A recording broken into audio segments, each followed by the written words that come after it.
భూపాలపల్లి జిల్లా కాటారం మండలం కేంద్రంలోని అంబేద్కర్ చౌరస్తాలో బహుజన సేవ ఆధ్వర్యంలో ఏర్పాటు చేసిన రాజ్యాంగ స్తూపాన్ని మాజీ మంత్రి కొప్పుల ఈశ్వర్, మాజీ ఎమ్మెల్యే పుట్టా మధుకర్ ఆవిష్కరించారు. ఈ సందర్భంగా ఏర్పాటు చేసిన సమావేశంలో మాజీ ఎమ్మెల్యే పుట్టా మధుకర్ మాట్లాడుతూ, ప్రజల్లో చైతన్యం, హక్కుల గురించి అవగాహన లేకుంటే ధైర్యం ఉండదన్నారు. డాక్టర్ బాబాసాహెబ్ అంబేద్కర్ రాజ్యాంగ నిర్మాణం జరిగి 75 ఏళ్లు గడుస్తున్నా రాజ్యాంగంలోని హక్కులు ప్రజల్లోకి తీసుకెళ్లే పరిస్థితులు రావడం బాధాకరమన్నారు.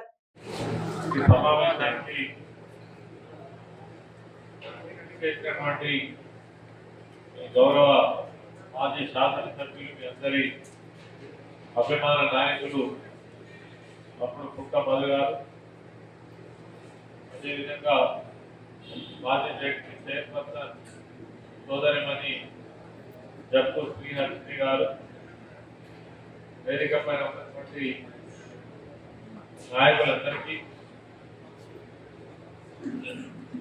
కార్యక్రమానికి చేసిన మిత్రులందరికీ, అంబేద్కర్ వాదులందరికీ కూడా నమస్కరిస్తూ, అనేక విషయాలు మిత్రులు సెంటర్లో కావచ్చు, ఇక్కడ ఉన్నటువంటి పరిస్థితులకు సంబంధించి మధు గారు కావచ్చు, హర్షిని గారు కావచ్చు, చాలా విషయాలు ప్రస్తావించడమే జరిగింది. వాస్తవంగా ప్రజల్లో చైతన్యం లేనప్పుడు, మనకున్నటువంటి హక్కుల పట్ల అవగాహన ఇంకా రానప్పుడు, డాక్టర్ బాబాసాహెబ్ అంబేద్కర్ గారు అందించినటువంటి ఇంత గొప్ప రాజ్యాంగంలో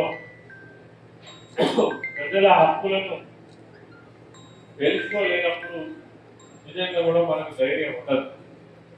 ఏనాడైతే మన హక్కులను మనం తెలుసుకోగలుగుతామో, ఆ హక్కులను ప్రశ్నించేటువంటి ధైర్యం చేయగలుగుతామో, ఆనాడే నిజంగా ప్రజలకు నిజమైనటువంటి స్వేచ్ఛ, స్వాతంత్రం వచ్చినట్టుగా భావించవచ్చు.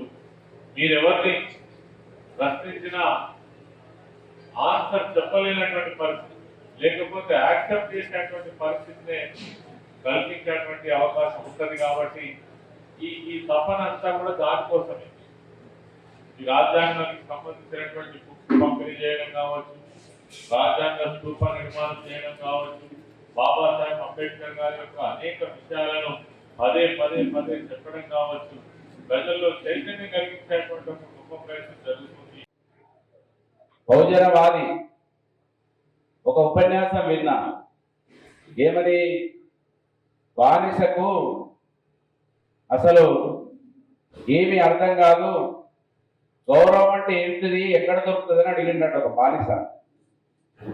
కనుక ఎవరికైనా ఏదో సాధించాలనే తపన లేకపోతే, ఏదో ఒకటి మీరు కావాలనే ఆలోచన లేకపోతే, ఈ మానవ జన్మ వ్యక్తి కూడా వృధానే.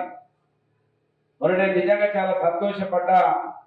మన మల్లెపల్లి శ్రీకర్ వాడు చెప్పిండు, అవమానం అంటే ఏదో చెప్పిండు. కనుక ఇవాళ ఈ నియోజకవర్గంలో కాంగ్రెస్ పార్టీలో ఉన్న వాళ్లకు అసలు అవమానం, గౌరవం అంటే తెలియదు. మరి మనకు కూడా తెలియకపోతే ఏం లాభం? అది తెలుసుకోవాల్సిన అవసరం ఉన్నది.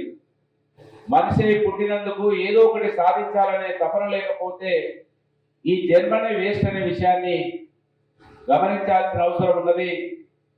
దానికోసమే ఇవాళ రాజ్యాంగ స్తూపాన్ని ఇక్కడ నెలకొల్పినాం. మేము మందిల్లో చెత్త పుట్టాలిచ్చినప్పుడు స్వచ్ఛ భారత్ మోదీ అనలేదు. మందిల్లో మేము సైకిల్ ఇచ్చినప్పుడు కేసీఆర్ గారు రిక్షాలు ఇవ్వలేదు. మందిల్లో అనేక కార్యక్రమాలు, ఇంటింటికి నీళ్ళు అన్నప్పుడు ఇంకా మిషన్ భగీరథ రాలేదు. ఇవాళ మేము ఆ రోజు భోజనం పెట్టినప్పుడు ఇంకా పిల్లలకు స్కూళ్ళల్లో, కాలేజీలలో భోజనాలు రాలేదు.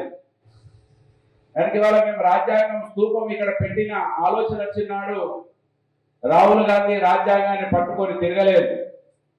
ఇవాళ రాహుల్ గాంధీ కాదు, ఇప్పుడే ఒక ఆయన చెప్తున్నాడు, బీజేపీ వాళ్ళు కూడా బాబాసాహెబ్ అంబేద్కర్ గారి జయంతి అభియాన్ కార్యక్రమాన్ని బీజేపీ వాళ్ళు తీసుకున్నారు. కాంగ్రెస్ పార్టీ వాళ్ళేమో संविधान को बचाओ రాహుల్ గాంధీ గారి బుక్కును పట్టుకొని తిరుగుతున్నాడు. అసలు ఈ బుక్కును 1,00,000 తూట్లు పొడిచిందే కాంగ్రెస్ పార్టీ.